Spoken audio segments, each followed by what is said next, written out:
So here I got my fish sign set up in the garage. Here it makes a real nice night light. This part of the garage is a little darker. You see it basically really lights up the garage. Just a night light for a night. One thing I was going to mention, this it really you can use it to store stuff in there too. You can, like, if you have a little extra change, throw your money in there, you know, use it as a piggy bank, keep it hidden, yeah, and then store stuff in behind there. It's kind of, yeah.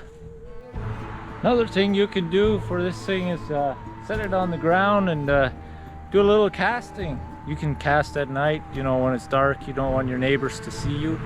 You just, because it's lighted up, you can just cast right over there and practice the casting.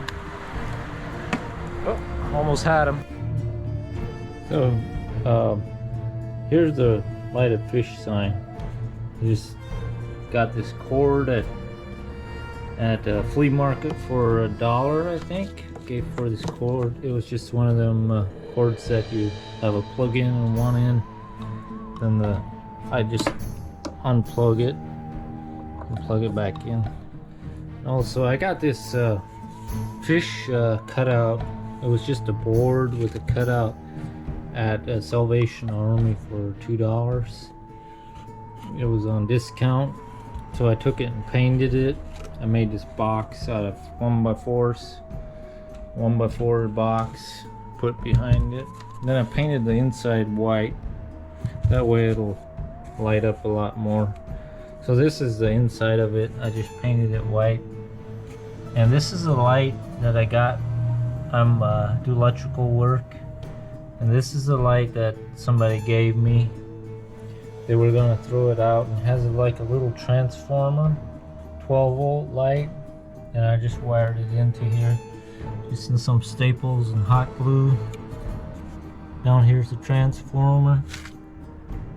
Just put the wiring in, and this cord, I brought it in the bottom with and wired it up here with hot glue, and then I painted the inside. And I'm going to take this cover for the back. I painted the inside. It's going to be white. This is going to be the cover. Then I'm going to screw it onto the box here. Just like that. That's how it looks. And at night it's going to look really good on the wall. So I'm going to put it on a motion detector sensor. When I walk in the garage at night, it'll light up with some other like dim lights in the garage. So basically I have like maybe $3 in this, plus paint, a little bit of paint, so maybe at the most $5 in this thing for a nice lighted fish sign. That's kind of neat.